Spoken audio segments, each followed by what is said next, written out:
নমস্কার বন্ধুরা, এই মুহূর্তে রয়েছে দেশের সকল কৃষকদের জন্য বিরাট বড় সুখবর।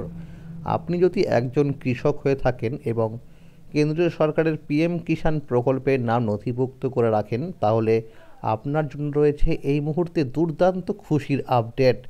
পিএম কিষাণ প্রকল্পের ১৯তম কিস্তির টাকা কবে থেকে দেওয়া হবে এবং এই প্রকল্পের ভাতা বৃদ্ধি সংক্রান্ত নতুন আপডেট নিয়ে জানানো হয়েছে আজকের এই ভিডিওটির মাধ্যমে। তো বন্ধুরা, এরই মাঝে রয়েছে আরও একটি খবর যে পিএম কিষাণ প্রকল্পের কিন্তু টাকা কিছু কিছু কৃষকদের অ্যাকাউন্টে দেওয়া শুরু হয়েছে। অর্থাৎ কোন কোন কৃষকদের টাকা দেওয়া হচ্ছে সেই বিষয়ে কিন্তু জানানো হয়েছে আজকের এই ভিডিওটির মাধ্যমে।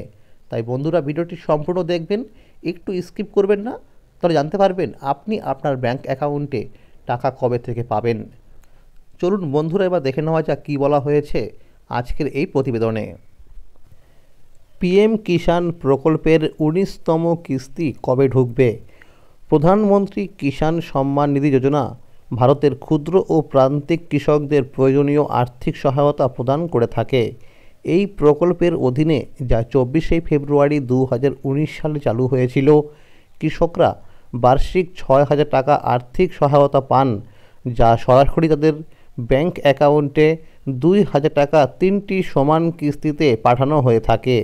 প্রধানমন্ত্রী নরেন্দ্র মোদী ৫ই অক্টোবর মহারাষ্ট্রের ওয়াসিম থেকে এই স্কিমের ১৮তম কিস্তি প্রকাশ করেছিলেন। এখন যেহেতু ১৮তম কিস্তি এসে গেছে, কৃষকরা তাদের ব্যাংক অ্যাকাউন্টে পরবর্তী কিস্তির জন্য অর্থাৎ ১৯তম কিস্তির জন্য অপেক্ষা করছে। মধ্যপ্রদেশ রাজ্যের ৮১ লাখেরও বেশি কৃষকের কাছে ১,৬৮২.৯ কোটি টাকার বেশি হস্তান্তর করা হয়েছে। সরকার এখন পর্যন্ত ১৮টি কিস্তিতে ৩.৪৬ লক্ষ কোটি টাকার বেশি বিতরণ করেছে।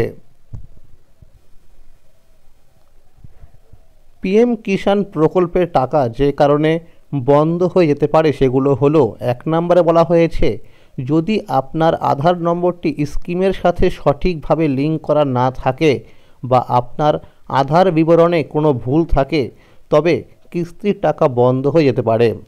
এরপরে ২ নম্বরে বলা হয়েছে, পিএম কিষাণ যোজনার অধীনে ইকেওয়াইসি বাধ্যতামূলক। আপনি যদি সময় মতো ইকেওয়াইসি না করে থাকেন, তাহলে কিস্তির টাকা রিলিজ করা হবে না। এরপরে ৩ নম্বরে বলা হয়েছে, প্রকল্পের সুবিধাভোগীদের যোগ্য হওয়ার জন্য জমির রেকর্ড অবশ্যই সঠিক হতে হবে। আপনার জমির রেকর্ডে কোনো অমিল থাকলে কিস্তির টাকা বন্ধ হয়ে যেতে পারে। একই মোবাইল নাম্বার থেকে একাধিক রেজিস্ট্রেশন করা কৃষকরা টাকা পাবে না। কৃষকরা নিজে থেকে অথবা সিএসসি কেন্দ্র থেকে মোবাইল নাম্বার আপডেট করতে পারবেন। প্রত্যেক কৃষকদের অবিলম্বে এই মোবাইল নাম্বার আপডেট করার জন্য অনুরোধ করা হচ্ছে। যদি কোনো কৃষকরা এই সময়ের মধ্যে মোবাইল নাম্বার আপডেট করতে না পারে, তাহলে তাদের নাম এই প্রকল্প থেকে বাদ দেওয়া হবে, অর্থাৎ পরবর্তী কিস্তির টাকা পাবে না। বিভিন্ন সূত্র মারফত জানা যাচ্ছে, ফেব্রুয়ারি মাসের ২০ তারিখের পর পিএম কিষাণ প্রকল্পের ১৯তম কিস্তির টাকা দেওয়া শুরু হবে। যে সমস্ত কৃষকদের বিগত কিস্তিগুলির টাকা পেন্ডিং ছিল, তাদেরকেও কিন্তু টাকা দেওয়া শুরু হয়েছে। অর্থাৎ বন্ধুরা, এরকম অনেক কৃষকরা আছে, তাদের কিন্তু ১৭ নম্বর কিস্তি এবং ১৮ নম্বর কিস্তির টাকা বাকি রয়েছে, তো তাদের কিন্তু ব্যাংক অ্যাকাউন্টে টাকা দেওয়া শুরু হয়েছে। কৃষকদের ফার্মার আইডি কার্ড চালু। প্রধানমন্ত্রী কিষাণ সম্মান নিধি যোজনার সুবিধাভোগী কৃষকদের জন্য সরকারের পক্ষ থেকে এক গুরুত্বপূর্ণ নির্দেশিকা জারি করা হয়েছে। নির্দেশিকাটি অনুযায়ী ফার্মার আইডি তৈরি করা বাধ্যতামূলক করা হয়েছে। যদি কোনো কৃষক নির্ধারিত সময়সীমার মধ্যে ফার্মার আইডি তৈরি না করেন, তাহলে তারা এই যোজনার সুবিধা থেকে বঞ্চিত হতে পারেন। সরকার কৃষি খাতে স্বচ্ছতা আনার জন্য কৃষকদের জমির তথ্য আধার কার্ডের সাথে সংযুক্ত করার উদ্যোগ নিয়েছে। এই প্রক্রিয়াটি ১৫ই নভেম্বর ২০২৪ থেকে শুরু হয়ে গেছে। যারা এই প্রক্রিয়ায় অংশ নিচ্ছেন না, তাদের প্রধানমন্ত্রী কিষাণ যোজনার পরবর্তী কিস্তির টাকা বন্ধ হতে পারে। এই কার্ডের মাধ্যমে দুর্যোগের সময় ক্ষতিগ্রস্ত কৃষকদের দ্রুত চিহ্নিত করা সম্ভব হবে। ফার্মার আইডি তৈরি করলে কৃষকরা নিম্নলিখিত সুবিধাগুলি উপভোগ করতে পারবেন। 1 নম্বর হলো ন্যূনতম সহায়ক মূল্য বা এমএসপি পাওয়ার প্রক্রিয়া সহজ হবে। এরপরে 2 নম্বর হলো প্রধানমন্ত্রী কিষাণ যোজনার সুবিধা সহজেই পাওয়া যাবে। এরপরে 3 নম্বর বলা হয়েছে বারবার নথিপত্র যাচাইয়ের প্রয়োজন হবে না। এরপরে 4 নম্বর বলা হয়েছে বিভিন্ন সরকারি প্রকল্পে বাধাহীনভাবে অংশগ্রহণ সম্ভব। এরপরে 5 নম্বর বলা হয়েছে দুর্যোগ বা ক্ষতিতে ক্ষতিগ্রস্ত কৃষকদের দ্রুত চিহ্নিত করা সম্ভব হবে।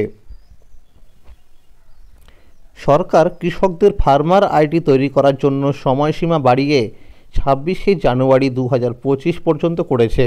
আগের সময়সীমা অনুযায়ী এটি ডিসেম্বরের মাসেই শেষ হওয়ার কথা ছিল, কিন্তু ওটিপি এবং লগ ইন সংক্রান্ত বিভিন্ন সমস্যার কারণে সময় বাড়ানো হয়েছে। ফার্মার আইডি তৈরি করার জন্য অ্যাগ্রিস্টেক প্রকল্পের অফিসিয়াল ওয়েবসাইটের মাধ্যমে করতে হবে। অনেক কৃষক অভিযোগ করেছেন যে ফার্মার আইডি তৈরি করার সময় তাদের নাম, জমির রেকর্ড এবং আধারের নামের সাথে না মেলার কারণে সমস্যা হচ্ছে। এই সমস্যার সমাধানে সরকার কৃষকদের জমির তথ্য হালনাগাদ করার সুযোগ দিয়েছে। যদি আপনি প্রধানমন্ত্রী কিষাণ সম্মান নিধি যোজনা সুবিধাভোগী হয়ে থাকেন, তবে ফার্মার আইডি তৈরি করা থেকে বিরত হবেন না। সময় মতো ফার্মার আইডি তৈরি করুন এবং সরকারি সুযোগ সুবিধাগুলো ভোগ করুন। ফার্মার আইডি তৈরি করতে দেরি করলে ফেব্রুয়ারি মাসের 19তম কিস্তি থেকে আপনি বঞ্চিত হতে পারেন, তাই দ্রুত এই কাজটি করে রাখুন। কৃষকদের 12,000 টাকা দেবে সরকার। প্রধানমন্ত্রী নরেন্দ্র মোদীর নেতৃত্বাধীন সরকার পিএম কিষাণ সম্মান নিধি যোজনার আওতায় কৃষকদের জন্য আর্থিক সহায়তা বাড়ানোর একটি বড় সিদ্ধান্ত গ্রহণ করতে চলেছে। এতদিন এই প্রকল্পের আওতায় কৃষকদের বছরে 6,000 টাকা করে আর্থিক সহায়তা দেওয়া হতো, তবে সাম্প্রতিক সময়ে এই অর্থের পরিমাণ বাড়িয়ে 12,000 টাকা করার দাবি উঠেছে, যা নিয়ে এখন আলোচনা চলছে। 2019 সালে চালু হওয়া এই প্রকল্পের আওতায় প্রায় 14 কোটি কৃষক প্রতি বছর 6,000 টাকা সরাসরি তাদের ব্যাংক অ্যাকাউন্টে 3 কিস্তিতে পেয়ে থাকেন। কিন্তু সাম্প্রতিক সময়ে ক্রমবর্ধমান কৃষি উপকরণ, সার, বীজ এবং জ্বালানির খরচ মাথায় রেখে কৃষক সংগঠনগুলি অর্থের পরিমাণ দ্বিগুণ করার দাবি জানিয়েছে।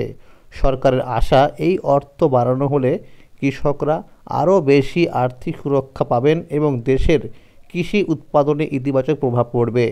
নতুন বছরে 12,000 টাকার এই উদ্যোগ বাস্তবায়িত হলে দেশের কৃষকরা তাদের পরিবার ও জমির উন্নতিতে এই সহায়তাকে আরও কার্যকরভাবে কাজে লাগাতে পারবেন।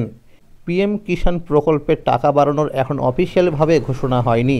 মনে করা হচ্ছে 2025 সালে যে বাজেট পেশ করা হবে, অর্থাৎ আগামী মাসে অর্থাৎ ফেব্রুয়ারি মাসে, সেই বাজেটেই কৃষকদের কথা মাথায় রেখে পিএম কিষাণের টাকা বাড়ানো হতে পারে। তো বন্ধুরা, আজকের এই ছিল আপডেট। এরকম আরও আপডেট পেতে হলে অবশ্যই মনে করে এই চ্যানেলটিকে সাবস্ক্রাইব করে রাখবেন এবং সকলের কাছে শেয়ার করে দেবেন। যদি এই ভিডিওটি ভালো লাগে অবশ্যই লাইক করে দেবেন। ধন্যবাদ।